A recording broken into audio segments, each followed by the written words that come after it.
Welcome to another edition of the SG WrestleCast. My name is Scalagrell. Let's talk some wrestling.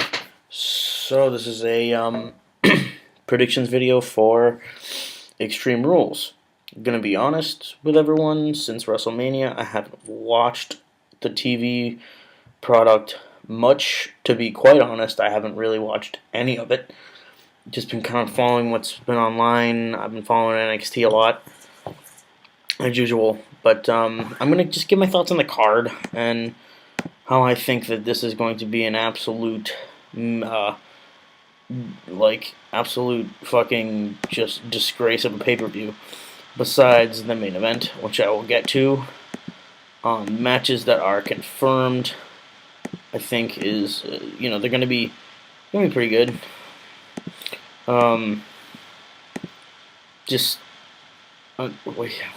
Sorry. I'm drinking right now, so I'm a little buzzed, but we'll get through it anyway. So we're gonna start off with the kickoff match. It's the tag title match again. Cesaro and Tyson Kidd versus the New Day again. Cesaro and Kidd are retaining because the New Day sucks. New Day is never gonna get the tag titles. And we know this. I think the Lucha Dragons are going to eventually win the tag titles. I'm so glad they decided not to go with the Lucha Dragons on this, because I think it's way too early for Lucha Dragons to be the #1 contenders, because they were just holding the NXT tag titles. So all in all, I don't think it's going to be a good match. It's going to be a good wrestling match, but it's like all four of these guys are absolutely buried, and we know this, and the tag team division is absolutely just horrendous, and I don't want to really think about it any longer. I guess we talk about the non-title matches before we move on to the title matches. Dolph Ziggler versus Sheamus in a kiss me arse match. Sorry, this is going to be absolutely fantastic as far as entertaining. I like Sheamus. I like Ziggler. Love the stipulation. So honestly, besides the main event, this is just at least going to be an entertaining match for me. Like I said, I haven't really been seeing much. Shut up, Facebook. I haven't been seeing much of their work on TVs every week and such. How they build up this match. But you know what? I'm glad they did the Sheamus heel turn thing, and I'm glad he's a heel and he looks like a badass, and it's awesome. I think Sheamus is going to win, so that Ziggler can kiss his arse. Next, Dean Ambrose versus Luke Harper in a Chicago street fight. This is going to be absolutely awesome, because both of these guys just have a way of taking chances, and it's going to be fantastic.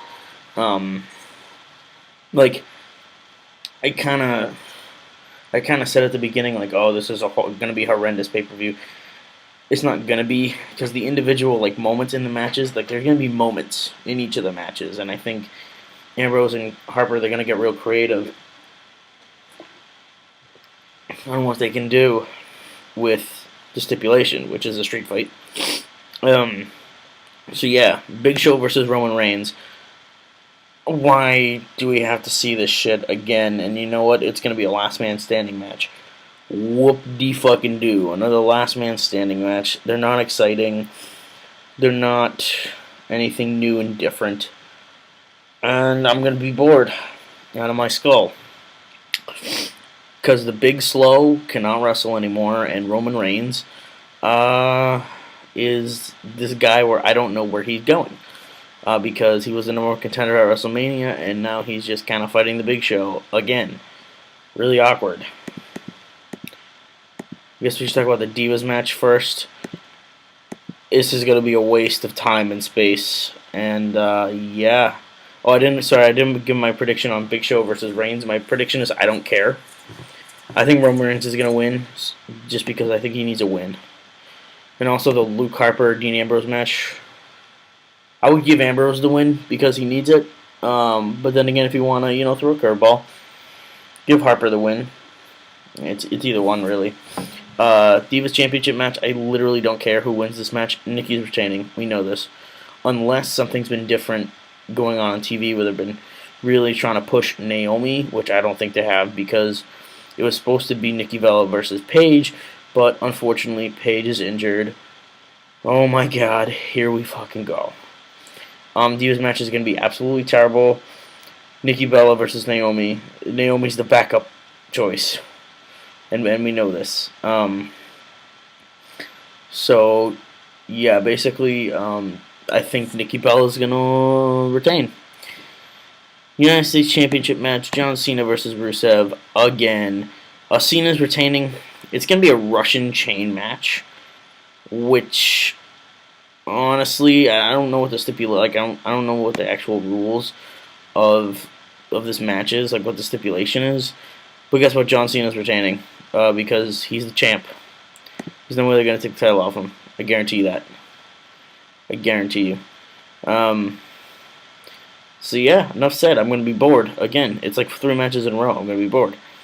The IC Championship match, Daniel Bryan versus Wade Barrett. At least it's going to be a good wrestling match.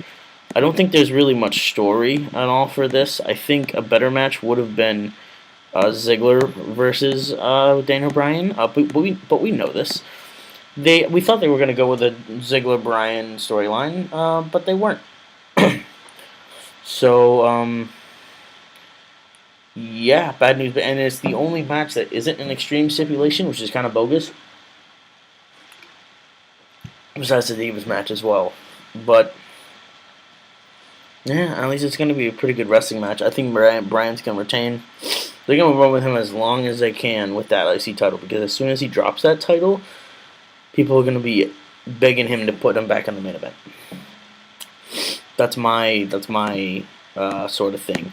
But, you know, I was going to comment on the Daniel Bryan thing about a week ago, and I think WWE has successfully quelled the Daniel Bryan thing because they're at least happy that he's the IC champion. But yeah, I just, you know, I don't really know, like, wow, I'm spacing out. I don't know if he's going to have the same momentum when he drops that title. Whoever he drops it to, whether it be Ambrose, whether it be Ziggler, whether it be, I don't know, Sheamus, whether it be like Neville, he's not going to have the same momentum he did. But I think for now, run with him as the IC champion. It's good. It's good. Now the main event, a couple different stipulations. It's a steel cage match, which Orton, they each could place one stipulation on the match. So Orton made it a steel cage match, and Seth Rollins banned the RKO. How I think this is gonna end, honestly, is Kane is the gatekeeper, which means Kane's gonna get in the match somehow, and the Authority's gonna get in the match somehow. So in order to kind of stop the match and kind of get disqualified, Orton's gonna hit RKO's on everybody.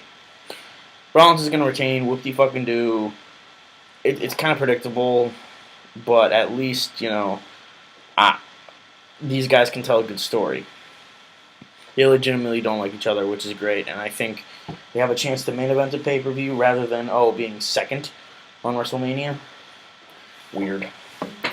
So that's my thoughts on Extreme Rules, guys. I think 3 or 4 of the matches are going to be okay.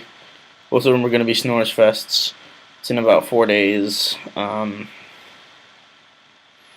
know, I just, to be quite honest, you know, it's like, for a pay-per-view after WrestleMania, it's really not that bad. But here's waiting till Money in the Bank. You know, either Money in the Bank or, you know, like, I don't know. I mean, we got Extreme Rules. You know, we got Extreme Rules right now. We got Payback.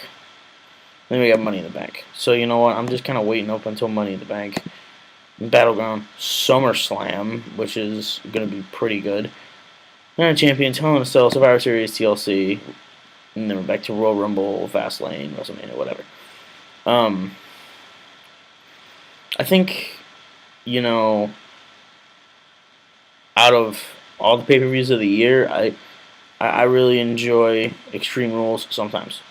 If the matches are good and it's the stipulations are good. But for this, I don't know. Um, so anyways, I'm spacing out, so I'm going to end this video. Thanks for watching, and I'll be back with a review as I watch the pay-per-view, hopefully the night of. I'm trying to think of reasons why I couldn't. I'm pretty, I'm pretty sure that I'll be able to watch the pay-per-view on the actual night. So it's really good. I usually can't do that. So thank you for watching another edition of the SG WrestleCast, and I'll see you in the next episode.